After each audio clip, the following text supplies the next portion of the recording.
when my HOA decided to raise my monthly fees by 200% for neighborhood improvements. I knew something wasn't right. The money wasn't being used for anything. The park was falling apart. The lights didn't work, and the roads were full of potholes. But when I questioned them, they fined me even more and claiming I was being disruptive. So instead of paying those unfair fees, I decided to hit them where it hurt the most, their wallets. I started digging into the HOA's finances. Turns out they were drowning in debt, years of unpaid maintenance loans, and their properties were mortgaged under one local bank. That gave me an idea. I began reaching out quietly to investors I knew from my real estate contacts. Within a few weeks, I had enough capital to make an offer to that same bank, not for one loan, but for the entire branch. The bank had been struggling, and my offer came at the perfect time.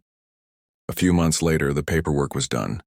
I became the majority owner of the bank that held the mortgages for over half the HOA.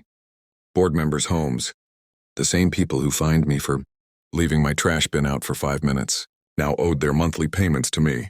When the HOA came knocking again, demanding I pay my increased dues, I smiled and said, "You should really check who owns your loan now."